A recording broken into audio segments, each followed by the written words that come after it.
So now we are here and let's begin our journey into stillness session number 8.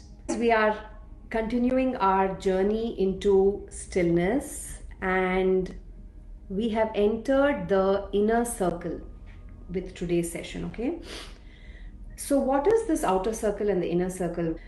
So the outer circle that we spoke about, I've told you in one of the earlier sessions about a quote by J. Krishnamurti where he says, in which he explains how meditation really just happens. You really can't do meditation. It's not a doing. And what is it that we do then? We prepare ourselves, right? We prepare ourselves for that meditation to happen. So literally the journey that we've come so far in the 7 weeks is a journey of preparation of ourselves. It's just preparing ourselves so that our body can get into a meditative state. So what did we talk about? We spoke about the thoughts, we spoke about feelings, we spoke about belief systems, we spoke about judgments, fears, expectations, and triggers, right? So these are the 7 weeks that we have gone through, and this is all the outer circle of the preparation. Now we are getting into the inner circle. The first thing I would like to talk about in the inner circle is the breath. We are going to use breath as an object of meditation. So this breath is an object that we are considering to be the focal point for our meditations. So once this, so what is breathing, right? What is it? We all know, we do it all the time. Inhale, exhale, repeat. Literally, that is what breathing is. So the breath that is happening, how do you know that breathing is happening? It's because you feel bodily sensations, right? There are sensations in your body that tell you that breathing is happening. And remember, all the spiritual teachers that I at least have heard have always reminded us that experience is the biggest learning. So that anybody telling us, you know, this is the place you need to get to, or this is what happens, is not a truth for us because we have not experienced yet in ourselves. So it's about experiencing it. And how do we experience breathing? And how do you know you breathe? Because of your sensations in the body. So let's see, where are these sensations? So the one thing is, you can put your finger below your nose. You can feel your breath, right? There is breathing happening. So tick, you're alive. Then put your hand on your chest and breathe. What happens? There is a rise and a fall of the chest. So tick, you are breathing, you are alive. Put your hand on your belly and again breathe.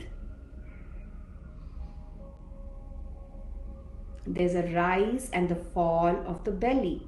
So tick, we are alive and we are breathing. So that is a known factor now that we are breathing. Now let us see who is doing the breathing. That's a very crucial point, I think, in this meditation where focus becomes the breath. The crucial thing to know here is breathing is happening. We are being breathed. You are not doing the breathing. As long as you keep this in mind, and when you are on the breath, we are not pushing and pulling. We are going to just ride with the breath like a wave. We are not riding with our idea of the breath. What should the breath be? She said it has to reach the stomach. She said this, or I have heard somewhere else that they're saying that the breath has to be slow. Breath has to be like this. So I'm going to make it happen like that. So the moment we get into that, then we are in the doing mode and we are not in the breathing happening mode. So in this breathing meditation, it's important for you to just allow the breathing and know that you are being breathed. Now the next thing I want to show with my chart is the cycle of the breath. So I hope you all can see it. It's called the cycle of the breath. And in this cycle of breath, you can see that there is a rise on the inhale, that is here, and a fall on the exhale. And we all know this, okay? The rise and the fall, we know it. What I want to draw your attention to is this part, that is the pause. We don't even know. Again, please don't make this happen in your breathing because you just heard me say it. It happens, you just have to observe it. So this pause, every time there is an inhale, before the exhale happens, there is a short pause and then the exhale happens. Again, there's a pause and then the next inhale happens and the pause and the next exhale and so on. This is the cycle of the breath, okay? So, are we allowing this cycle to happen, or are we being in a big hurry to take breaths? Or are we extending something for something to happen? Now, there is a place for all this extension and holding the breath and everything. Like pranayama has its own ways of doing it. That is altered breathing, and we are going to, that's a totally different thing. But what we are going to be doing here is just following the natural rhythm of your breath. And this is the natural rhythm of your breath. That is the meditation I'm talking about today. That's one thing. The biggest thing, I'm sure you all of you will agree with me, what happens when you sit and start breathing?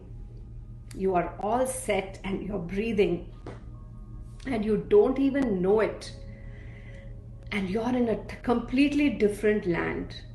Where in your head? Isn't it? Like, this happens so many times to me, I can't tell you. Sometimes in the beginning when I used to meditate, I would be like, people around me think I'm closing my eyes and I'm meditating for 20 minutes and I'm busy in a story for those 20 minutes.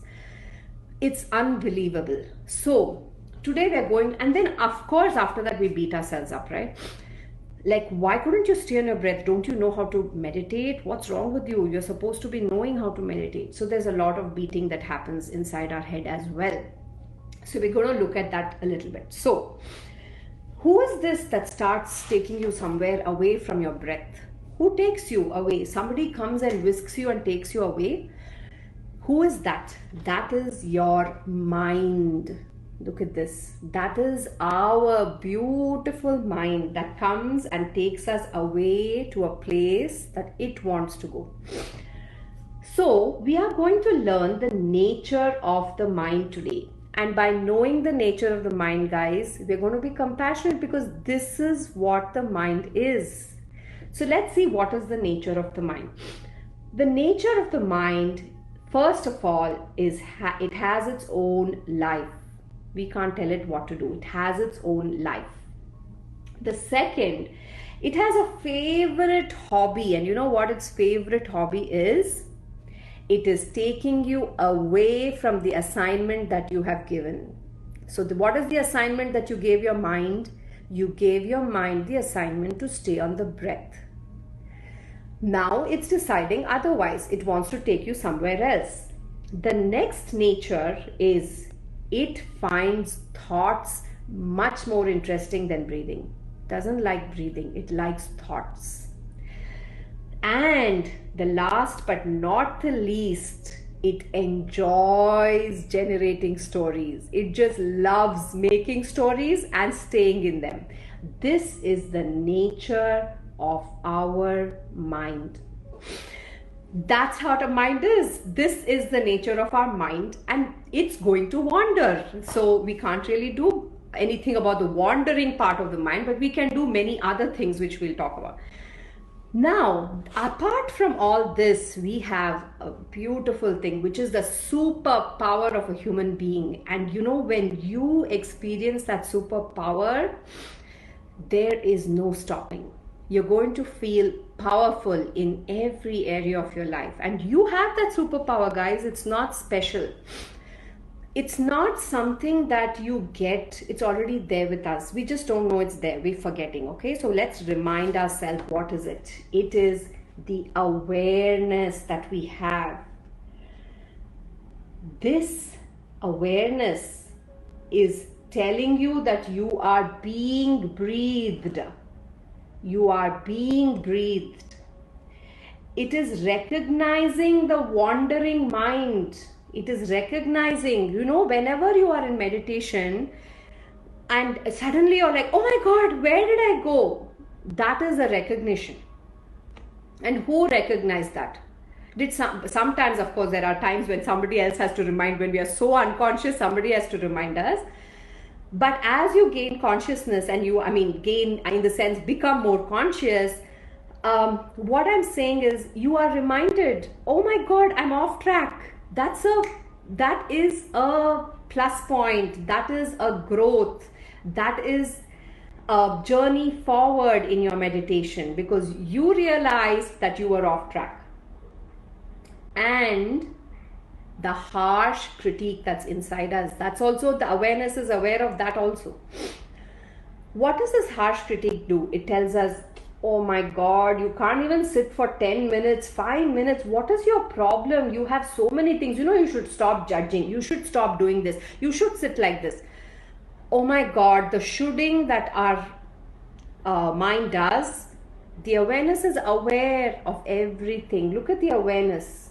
And that's what, slowly when we go into this journey, we will start connecting to that. And that's what is important. So this is what, briefly is happening in your mind when you're sitting in meditation. Now, the moment you realized that you were not on your breath, remember you realized, oh my God, I went into La La Land. That is a very, very crucial moment. What are we going to do at that time of recognition? Who was the one that was recognizing it? The awareness in you helped you realize, oh, I'm off track, right? Now what do? You bring it back. But before you bring it back, you just notice what was the thought in your head at that point of recognition. At that point, don't worry about when it started, when did I go off track. Unnecessary. That's a story which your mind is again taking you into another story. Just recognizing that I'm off track. And what was the thought that was there the moment I realized I was off track? Just notice the thought and then bring yourself back to your breath. Okay? This back. Going away, back. Going away, back. How many times is it going to happen? God only knows, and it keeps on happening. It happens to me and to everyone, every human being that is there who has a mind, it happens. But this is the exercise of bringing it back.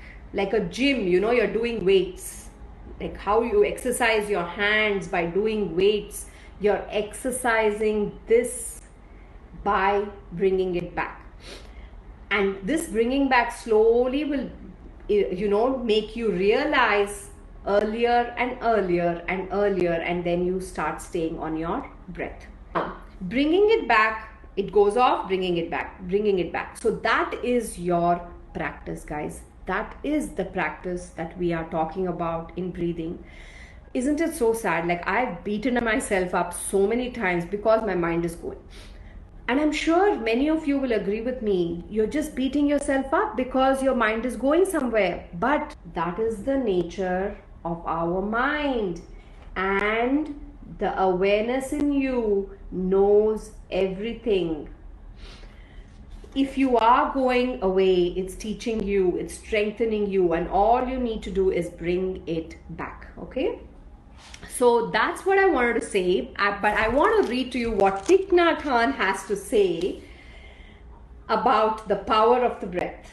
This I have taken from mindfueldaily.com. So that's where I found this piece written by Thich Nhat Hanh, okay? He says, this is what Thich Nhat Hanh says. Your breathing should flow gracefully like a river, like a water snake crossing the water, not like a chain of rugged mountains or the gallop of a horse.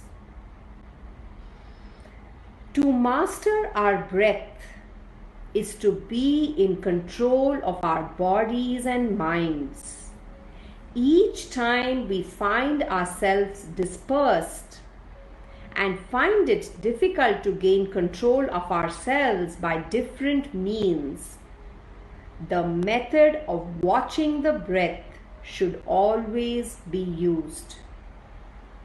The answers are right inside us, right in our lungs.